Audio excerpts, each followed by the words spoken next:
परिचय। श्याम और राम अपने चाचा जी के फार्म हाउस पर हैं।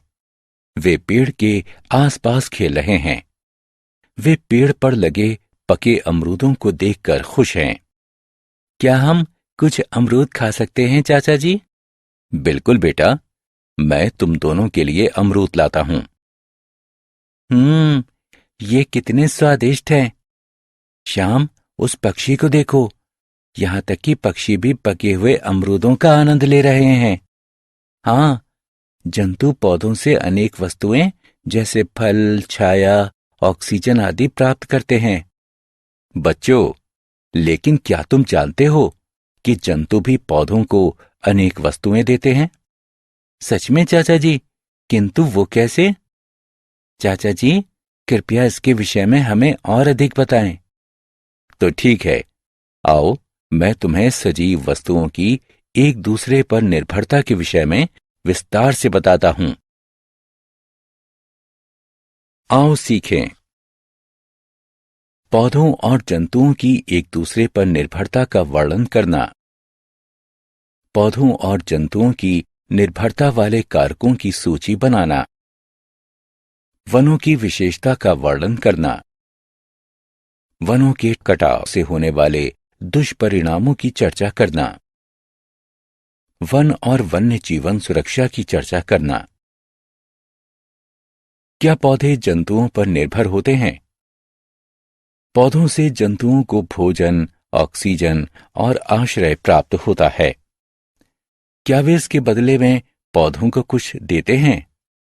हाँ, पौधों को अपना भोजन बनाने के लिए कार्बन डाइऑक्साइड की आवश्यकता होती है। जब जंतु सांस बाहर छोड़ते हैं तो वे कार्बन डाइऑक्साइड निकालते हैं, जो कि पौधों को प्रकाश संश्लेषण की प्रक्रिया द्वारा उनका भोजन बनाने में सहायता करती है। बीज प्रकीर्णन द्वारा अपने बीजों के विकास के लिए पौधे पूर्ण रूप से जंतुओं पर निर्भर रहते हैं। क्या आप जानते हैं कैसे? फूलों से मकरंद चूसने के लिए जब अनेक कीट, मक्खियां और तितलियां उनके ऊपर बैठते हैं तो उनके परागकण उनके पैरों के निचले भाग से चिपक जाते हैं। जब वे एक फूल से दूसरे फूल पर जाते हैं तो वे अपने पैरों में चिपके हुए उन परागकणों को फैला देते हैं। फलों का चमकदार मीठा गूदा पक्षियों और जंतुओं को अपनी तरफ आकर्षित करता है। पक्षी और जंतु फलों को खाते हैं और बीजों के प्रकीर्णन में सहायता करते हैं। इस तरह जंतु पौधों के अस्तित्व को बनाए रखने में और उनके फलने फूलने में सहायता करते हैं। वन तथा वन समष्टियां। क्या आपने इन लोगों को देखा है? जी हां, ये आदिवासी हैं।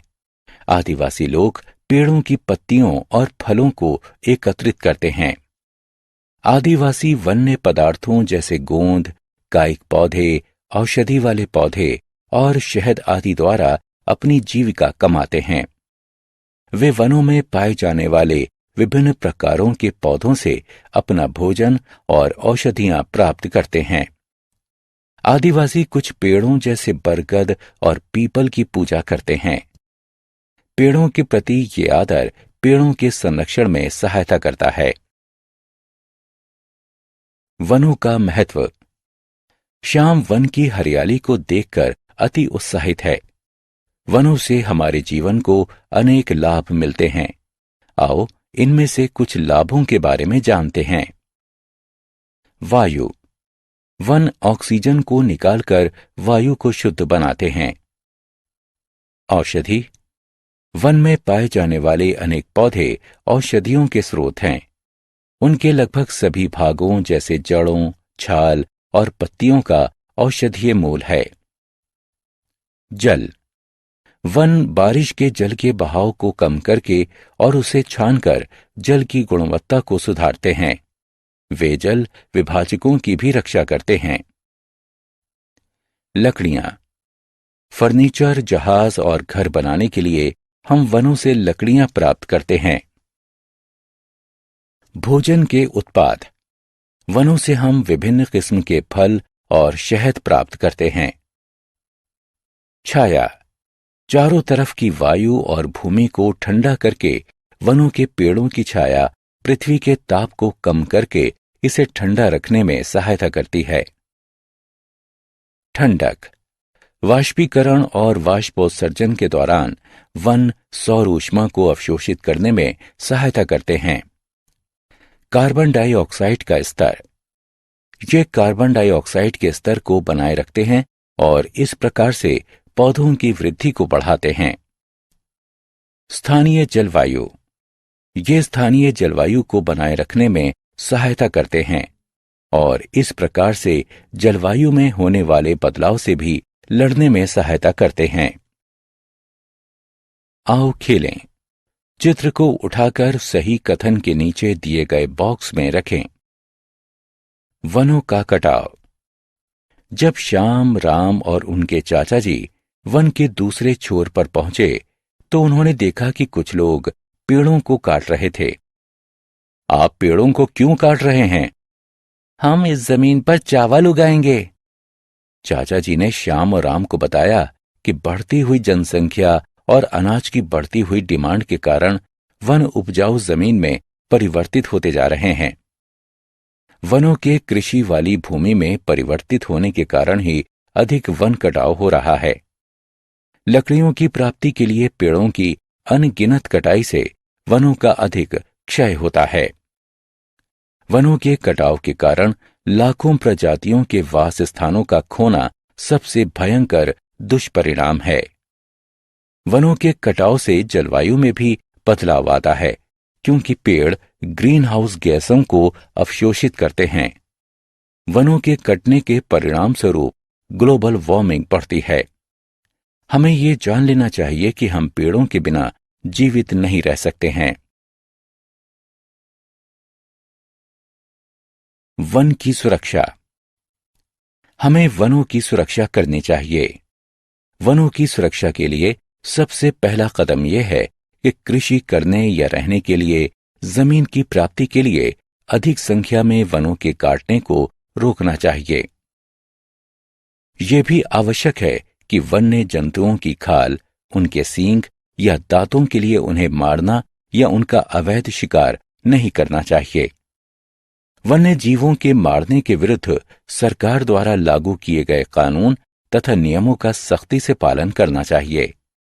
संरक्षित वन क्षेत्र वन्य जीव अभयारण्य कहलाता है। Project tiger. अचानक राम ने एक बोर्ड देखा जिस पर लिखा था बाघ को बचाएं। वो अपने चाचा जी से पूछता है, चाचा जी, इस बोर्ड पर बाघ को बचाएं क्यों लिखा है? बेटा, प्राचीन समय से लोग जंतुओं की खाल, उनकी हड्डियों और उनके पंजों के लिए उनका अवैध शिकार करते आए हैं। वे लोग इस बात की चिंता नहीं करते कि इससे जीवन की विविधता पर क्या प्रभाव पड़ेगा। इसके परिणाम स्वरूप पृथ्वी से हम लोग अनेक प्रजातियों को हमेशा के लिए खो चुके हैं। भारतीय बाघ भी इनमें से एक है। भारतीय सरकार बाघों को बचाने के लिए कदम उठा चुकी है। उसे ही प्रोजेक्ट टाइगर का नाम दिया गया है। इस प्रोजेक्ट में सरकार उन वनों की देखभाल करती है जिन वनों में बाघ रहते हैं। ये वन बाघ अभयारण्य कहलाते हैं। इन वनों में बाघों को मारना और पेड़ों को काटना एक दंडनीय अपराध है। हमने क्या चर्चा की? पौधे जंतुओं को भोजन, आश्रय और ऑक्सीजन देते हैं। जंतु पौधों को कार्बन डाइऑक्साइड देते हैं जिसकी सहायता से पौधे अपना भोजन बनाते हैं। पक्षी और जंतु पौधों के बीजों के प्राकीर्णन में सहायता करते हैं। आदिवासी वन्य पदार्थों जैसे गोंद, कायिक पौधे, औषधि वाले पौधे और शहद आदि द्वारा अपनी जीविका कमाते हैं। अनेक वन्य पौधों की जड़ें, छाल और पत्तियां औषधियों के स्रोत हैं। फर्नीचर, जहाज और घर बनाने के लिए वनों से हम लकड़ियां प्राप्त करते हैं। वनों से हम विभिन्न किस्म के फल और शहद प्राप्त करते हैं। वन सौर ऊष्मा को अवशोषित करने में सहायता करते हैं। हम वनों को निम्न प्रकार से बचा सकते हैं। उपजाऊ भूमि को विकसित करने या रहने के लिए पेड़ों की अंधाधुंध कटाई को रोकना चाहिए। वन्य जंतुओं को उनकी खाल, सींगों या दांतों के लिए उन्हें मारना या उनका अवैध शिकार नहीं करना चाहिए। प्रोजेक्ट टाइगर के अंतर्गत जिन वनों में बाघ रहते हैं, सरकार उन वनों की देखभाल करती है।